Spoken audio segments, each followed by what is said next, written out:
আসসালামু আলাইকুম রহমতুল্লাহ। জারাজ cooking and blog channel থেকে সবাইকে সুস্বাগতম জানাচ্ছি। তো আজকে আমি তৈরি করে দেখাবো চকলেট কেক। তো চলুন কি কি লাগে তার প্রস্তুত প্রণালী। আমি প্রথমে 2টা ডিম নিয়ে নিয়েছি। 2টা ডিম অবশ্যই ফ্রিজ থেকে আধা ঘন্টা আগে বের করে রাখতে হবে। আর কোকো পাউডার নিয়েছি, ভ্যানিলা এসেন্স, 1 কাপ পরিমাণে ময়দা নিয়েছি, আর 1/2 কাপ পরিমাণ চিনি নিয়েছি, আর আছে সয়াবিন তেল। তো আমি ময়দাটা কিন্তু চেলে নিয়েছি, অবশ্যই ময়দাটা চেলে নিতে হবে। তো প্রথমে আমি ডিমের সাদা অংশটা বের করে নিয়েছি, আর হলুদ অংশটা আমি রেখে দিয়েছি। তো সাদা অংশটা আমি বিট করে নিচ্ছি হ্যান্ড ব্লেন্ডার দিয়ে। আপনারা চাইলে হ্যান্ড হুইস্ক দিয়েও করে নিতে পারেন, ফোম তৈরি করে নিতে পারেন। তো আমি হলুদ অংশটা দিয়ে দিচ্ছি। তো আপনারা একসাথে করে দিতে পারেন, কোনো সমস্যা নাই, কেক হবে, নরম হবে। তো আমি সব রকম করে আসলে তৈরি করি। তো আমি ফোমটা করে নিচ্ছি আজকে। তো ময়দাটা দিয়ে দিচ্ছি আমি। এটা কিন্তু অবশ্যই 4 কাপের 1 কাপ পরিমাণ আমি নিয়েছি, আর 2টা ডিম দিয়ে দিয়েছি। কোনো কিছুই কিন্তু ফ্রিজ থেকে বের করে সরাসরি দেওয়া যাবে না। যেটা ফ্রিজ থেকে বের করবেন মিনিমাম আধা ঘন্টা আগে বের করে নর্মাল করে রাখতে হবে। তো আমি ময়দাটা দিয়ে একটু ব্লেন্ড করে নিচ্ছে, বিট করে নিচ্ছে।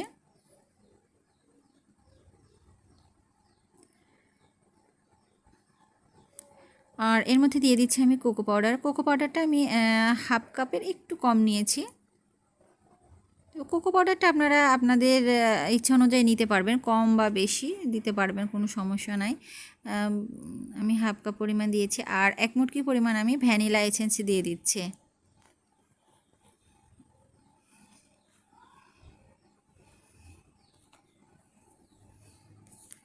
তো তেল দিয়ে দিচ্ছি হাফ কাপ পরিমাণ।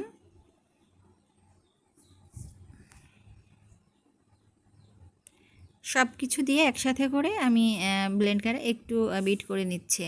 তো আপনারা চাইলে হ্যান্ড হুইস্ক দিয়েও দিতে পারেন, কোনো সমস্যা নাই। আমি একটু ব্লেন্ডারে আমি একটু হ্যান্ড মিক্সার করে দিচ্ছি।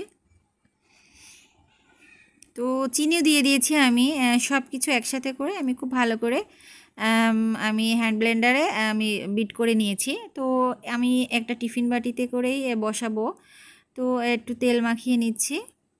তো তেলটা দিলে কি আর তলা থেকে তলায় পুড়ে যায় না, সাইড থেকে খুব ভালো করে দ্রুত উঠে আসে, কোনো সমস্যা হয় না।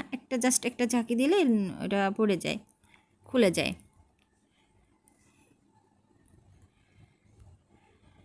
তো আমি কেকের এইগুলো দিয়ে দিচ্ছি, বেটগুলো দিয়ে দিচ্ছি, বেটারগুলো। তো আমি একটু ঝাঁকিয়ে নিচ্ছি, কারণ এটা ঝাঁকালে কেকের এটা সব চারিদিকে ছড়িয়ে যায়, তো আর কোনো জায়গায় ফাঁকা থাকে না। তাইলে কেকটা আর জায়গায় জায়গায় কোনো উঁচু নিচু হয় না, ভালো হয়। তো আমি ওপরে কিছু বাদাম দিয়ে দিয়েছি, এখানে কাজু বাদাম আছে আর কাঠবাদাম আছে। তো আমি এটা কুচি কুচি করে কেটে নিয়ে আমি ওপরে জাস্ট ডেকোরেশন হিসেবে দিয়েছি। এটা দেখতে খুব ভালো লাগে এবং আমার কাছে খেতেও ভালো লাগে, এই জন্য আমি দিয়ে দিয়েছি। তো আপনারা চাইলে দিতেও পারেন, নাও দিতে পারেন, এটা জাস্ট ডেকোরেশন হিসেবে দিয়েছি আমি। তো আমি আজকে ওভেনে কেকটা তৈরি করব।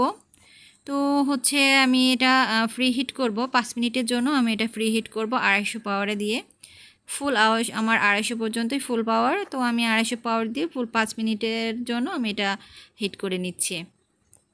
তো 5 মিনিট হিট করা হয়ে গেছে। আমি এবার কেক মোল্ডটা দিয়ে দিচ্ছি। একটু সাবধানে দিতে হবে, কারণ ভিতরে প্রচুর গরম।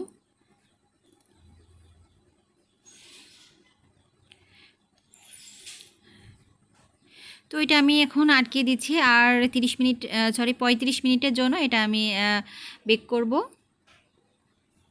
তো 160 পাওয়ারে আমি 35 মিনিটের জন্য দিয়ে দিয়েছি।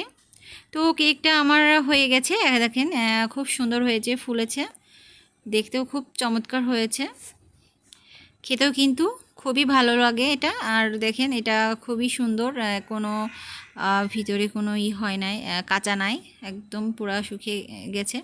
তো কেকটা ঠিক 35 মিনিট লেগেছে আমাকে, আমার 160 ডিগ্রিতে আমি দিয়েছিলাম। খুব সুন্দর হয়েছে, কোনো পোড়াপোড়িও হয়নি, কোনো সাইড থেকেও লাগেনি, খুব দারুণ হয়েছে কেকটা। তো আপনাদের ভালো লাগলে অবশ্যই একটা লাইক কমেন্ট করেন, আর কেমন হয়েছে আমার ভিডিওটা, আমার পেজে একটা লাইক দিন এবং আমার চ্যানেলটা সাবস্ক্রাইব করে দিন। আর আমার সাথে থাকার জন্য আপনাদেরকে অসংখ্য অসংখ্য ধন্যবাদ। তো কেকটা কিন্তু খুবই সুন্দর হয়েছে দেখতেও এবং খেতেও কিন্তু খুবই ভালো এই কেকগুলো। আমার ছেলে, বাচ্চা এবং বাচ্চার বাবা সবাই খুব পছন্দ করেছে কেকটা। তো আর কি খুব নরম এবং সফট হয়েছে, আপনারা ট্রাই করতে পারেন। তো সবাই আমার সাথে থাকার জন্য অসংখ্য ধন্যবাদ। সবাই ভালো থাকবেন, সুস্থ থাকবেন। আল্লাহ হাফেজ।